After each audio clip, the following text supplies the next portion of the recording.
Hey friends, I'm Leslie. Hey guys, I'm Marianne. And I'm Angie. Together, we are the therapists of Eden Therapy Co., and we are inviting you to have a seat at Eden's table. Coming to you live from Miami, we believe in healing hearts, shining the light, and bridging the gap in mental health. Come sit with us as we learn, laugh, and explore how faith and mental health collide.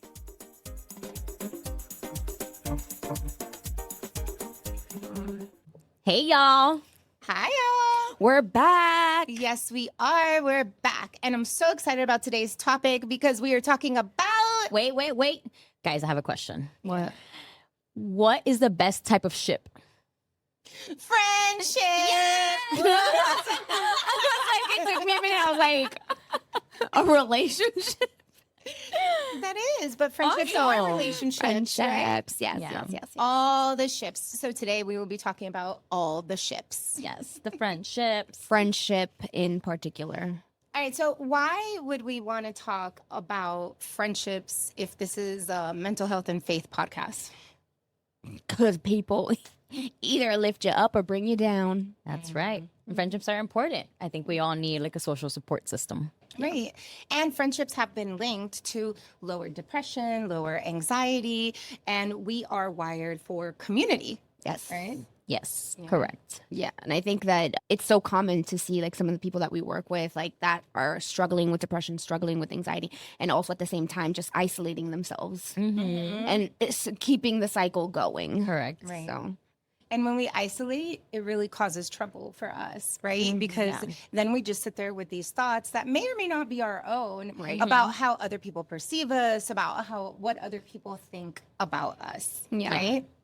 no, and it's true, which is funny because a lot of the times when you're sad and when you're having whatever feelings, you want to be alone. Yeah. And it's like, no, I just need to be alone. I just want to be home in my room, in my bed. I think I've been seeing that a lot where like this new generation really likes being in their room, brain rotting, just on their phone, but they're sad and just anxious and they get outside, go talk to some people. Yes.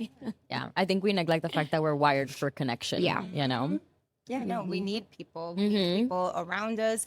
We need people to validate us, to make us feel better. Yeah. Right. So there is a strong link between mental health and friendships. Yep. Yes. Yeah.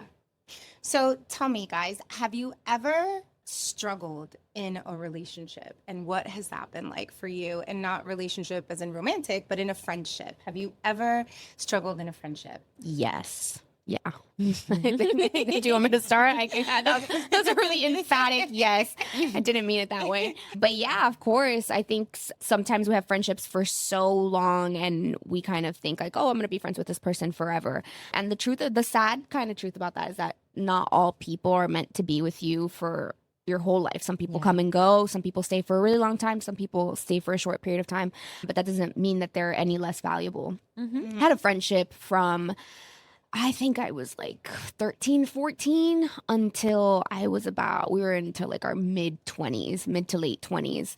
And yeah, we were no longer friends. I'm sad to say that was one of my best friends. And I think that our lives, we kind of outgrew each other.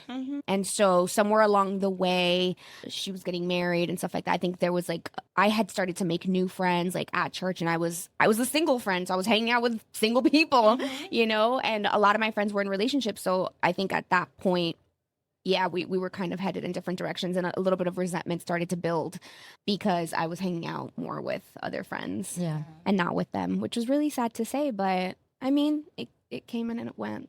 Yeah. Yeah. I mean, I think that sometimes we do outgrow relationships, and it's okay to say, I love you. And maybe in another season, there's a reconnection. Like you said, singleness is something that, when you're single, you tend to hang out with other single people. Right. Right. And when you're married, you seem to hang out with couples. And so as a single person, you might not want to be around only couples because it could highlight what you don't have, so it can be difficult for you. Right. But B, it's also difficult just because your life is changing and evolving in a different way. Yeah. But it doesn't necessarily mean that you don't love the person or that you don't even treasure the time that you had with them. Right. Yeah, I agree. I think the hard part with friendships that I think it's still a work in progress for me to learn is like, sometimes friends are in our life for different reasons and for different seasons. Like I have like friendships that come to mind that were so important to me that I thought, like you said, Marianne, were going to be in my life forever. Yeah. And now looking back, I can see why they were in my life for a specific reason, like to lift me up when I was alone, or like to encourage me, or to get me plugged in at church, like just different reasons. And for that season, it was exactly what I needed. But as I outgrew that season, I walked into a different area of my life, like it, it just no longer aligned. Yeah. Yeah. And I think there's like a loss in that too. There is. Huge Yeah. loss in that. Definitely. I know for me, when I've had a really close friend, because one of the things that I emphasize is more quality versus quantity. I'm not the kind of person that knows 1,000 people that are like really close to me, because quite frankly, I just don't have time to pour into or be poured into that many people. Right? That's true. But it's true. We can't. There's only so much space that we have. Yeah.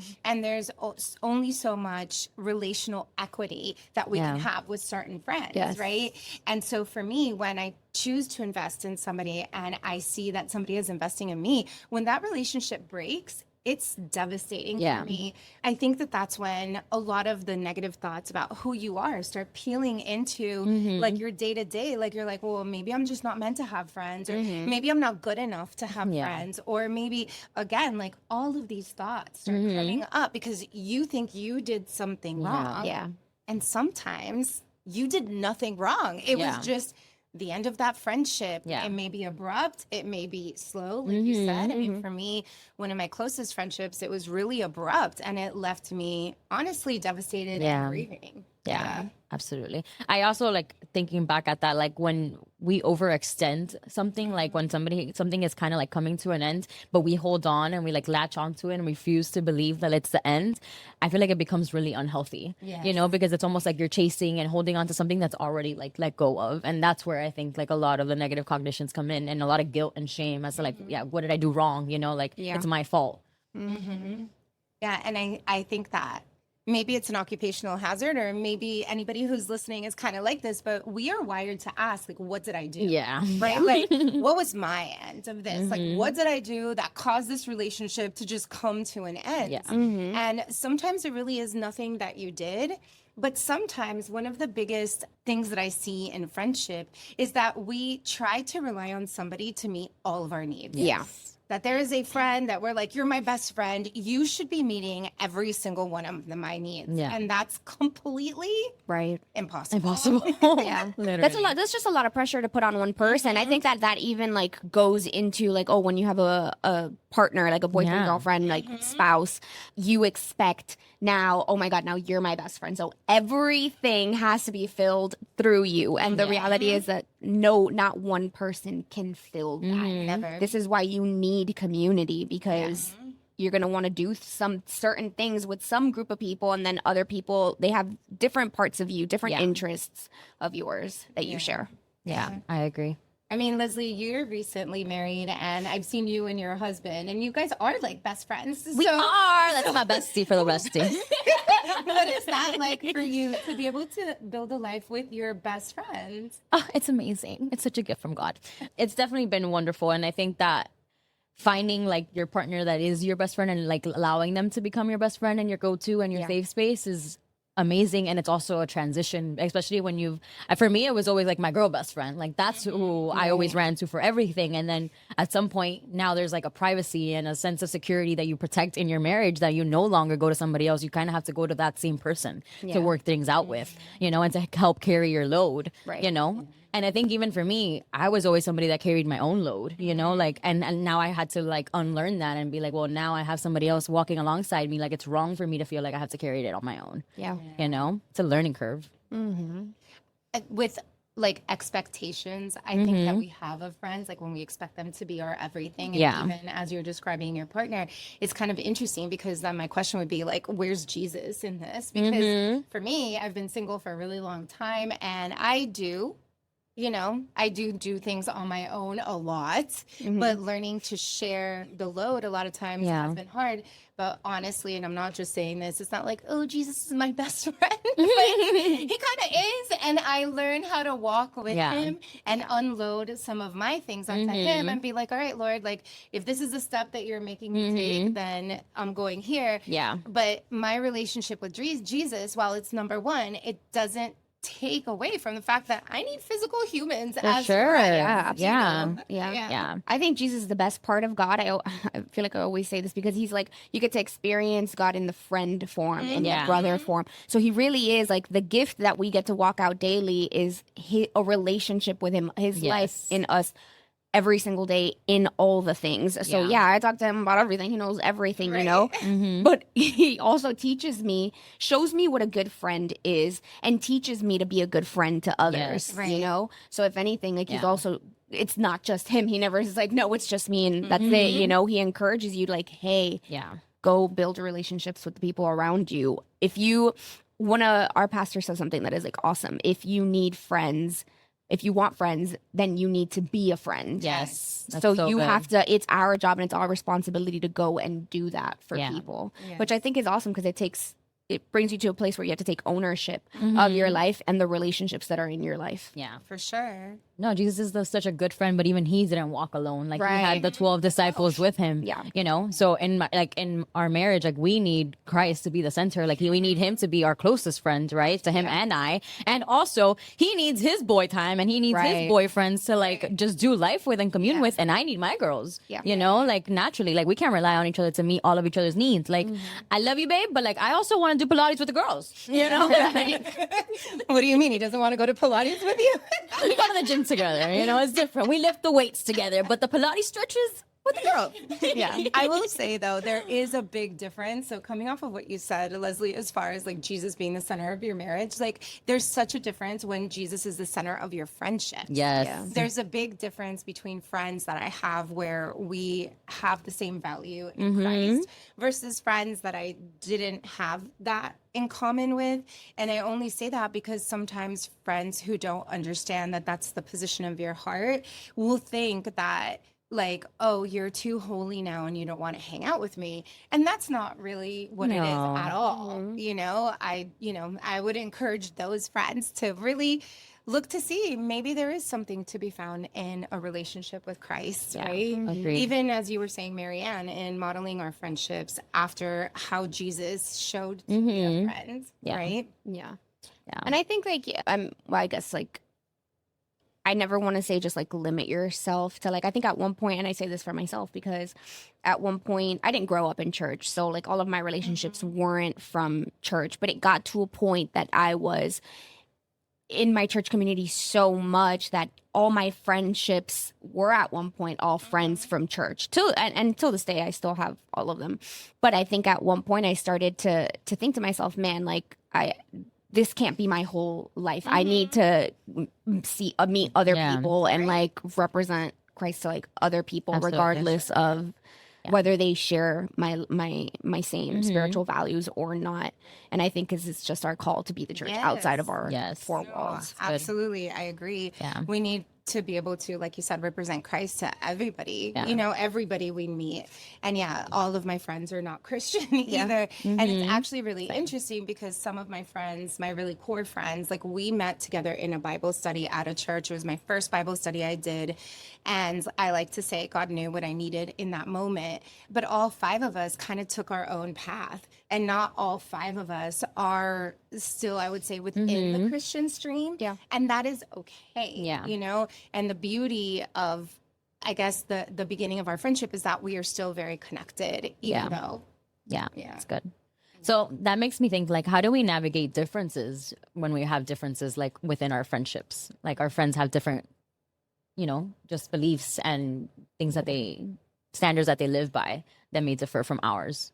Boundaries, dog. Boundaries. Limits. I love you so much for who you are, but there's some lines that we have to draw because then I think that's going to bring you to a place that you're really frustrated if you don't set appropriate limits. Like it's not your job to change your friends. It's not your job to get them to whatever place you want them to be. It's your job to just love them. Love them, accept them, come to terms with the reality of who they are. I think that's something really important.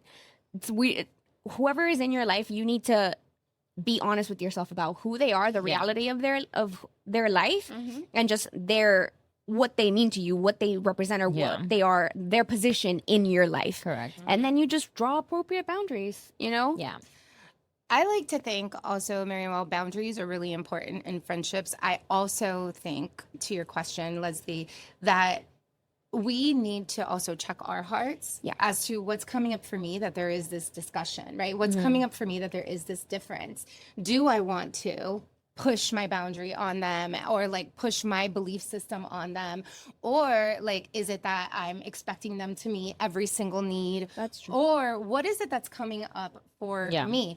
And it goes back to what we've talked about earlier, which is communication. Because if you don't communicate, and I only say this because I've been on the receiving end of a boundary that I was like, wait, but why is that boundary being placed on this friendship when it never has been for like 4 years? And there was a lack of communication as to what was going on in that person's life, that they felt the need to put that boundary in that moment. And so I think if you value somebody in your life and they are a good friend, like, yes, set a boundary, but also let's talk about it. Like, what is going on?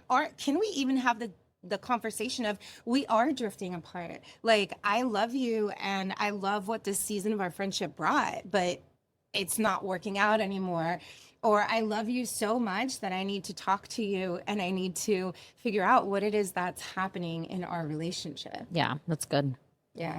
It just, I guess I have a lot to say. I mean, I don't think it's either one. I think it's both. Yeah, like communication and like, how do you handle differences? Like, communicate as best as you can, have a conversation, and I mean, depending on that conversation, like, you kind of set the appropriate limits that you need to set. Like, there's transitions in friendship.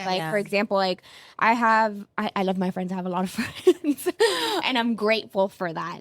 But with that comes with just like, man, a lot of events, a lot of transitions. You know, I was one of those people that, man, my best friend, like, that's my best friend. So it's like my person. We would do everything and anything together. We were together 24/7. And then my best friend got married.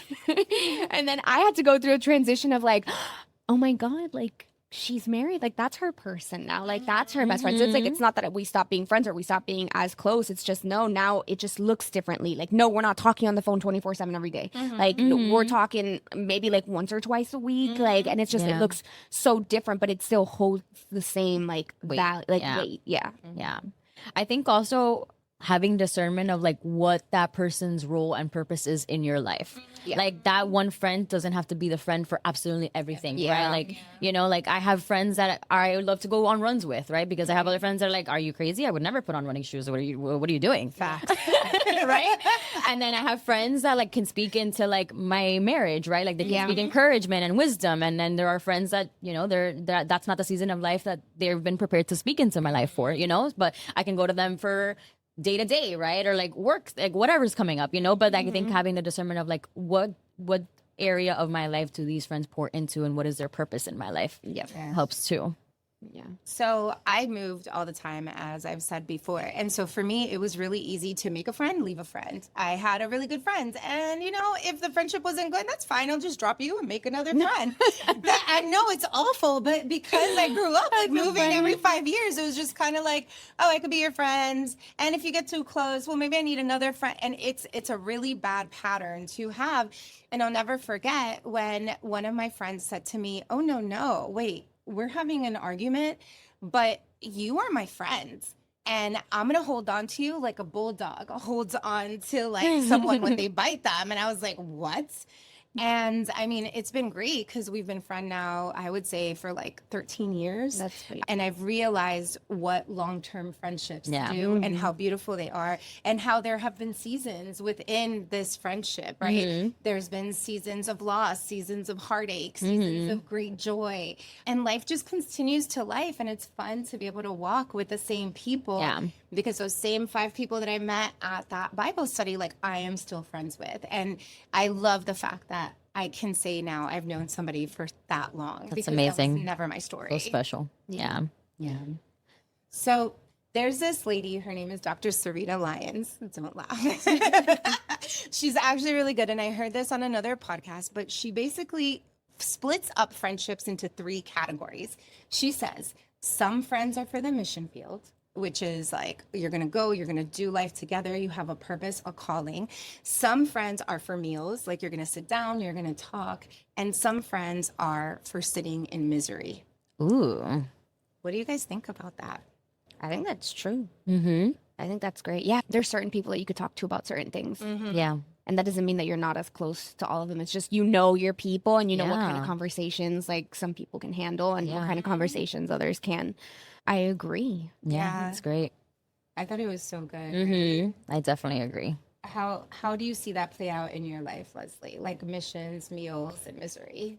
Well, I think of like missions, it's like the people who are called to do like to help heal hearts and to shine the light and things like that. Like you guys, I would say like you guys are like my mission friends, you know?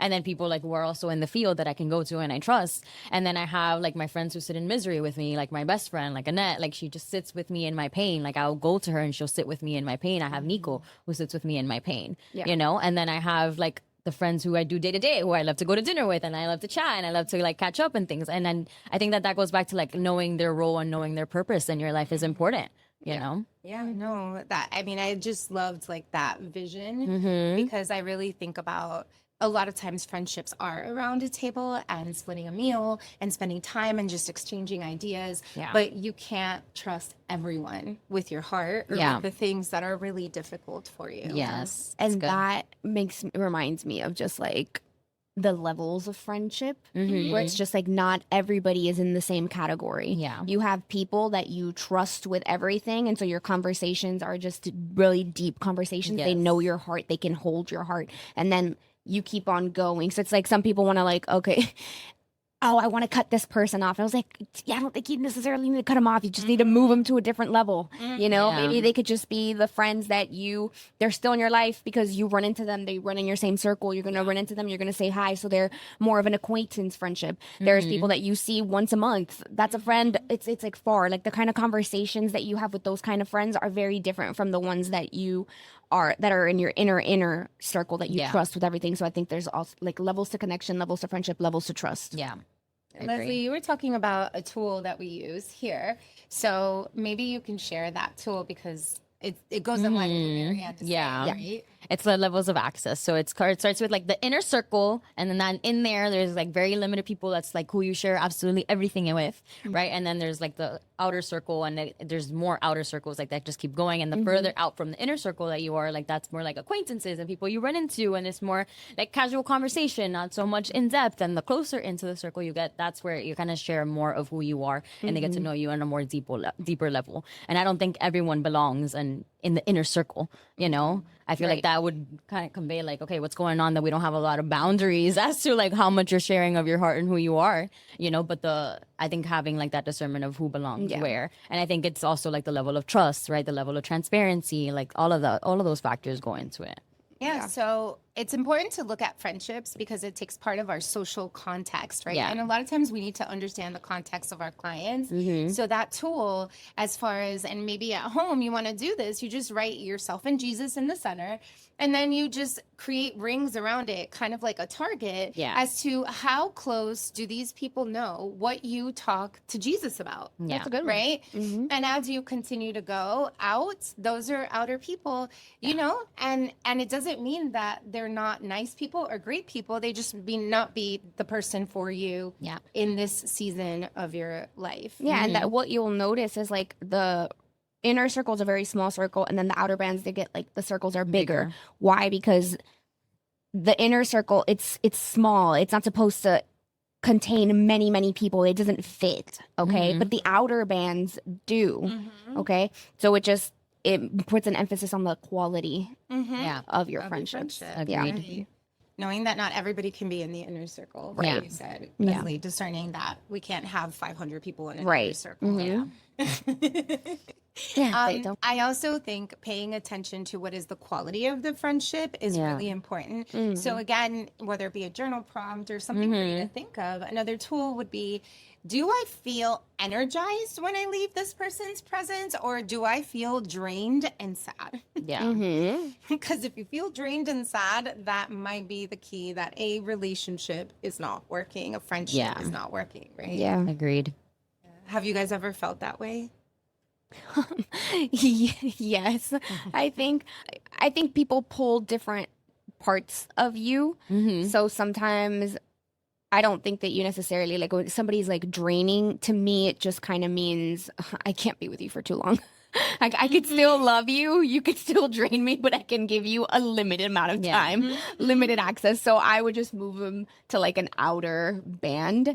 This isn't a person that I would be spending lots of time with, that they would be in my day to day. This would be a person that I would see maybe once in a while, have a full length conversation, and then be like, all right, loved it. We caught up. Oh, see you. I'll see you in a while. Yeah. So at the end of the day, I think it's important for us to evaluate, are friends anchors or are they stressors? Do they anchor us in the really good things of life, or do they stress you out to the point where you're like, I don't know if I can hang out with this person for a long period of time? Yeah. Agreed. And to your point, Marianne, I think the grace of God in relationships, realizing that this person is made in the image of God, just like all of us are, and that there's just grace for that relationship. You don't have to cut them off, but maybe you need to limit how much exposure you have, or maybe you have to cut them off with love because they're just not in a place where they can be your friend anymore. Agreed. Yeah. So, what do you guys think? Think this is the end? I think so too. I just want to sing a song. F is for friends who do stuff together. U is for you and me. And it's for anywhere and anytime at all down here in the deep blue sea. Yay! Never heard that song before. SpongeBob. Oh my gosh. That's when Angie dates herself. SpongeBob was not a thing when I was growing up. I thought you guys were going to go with I love that.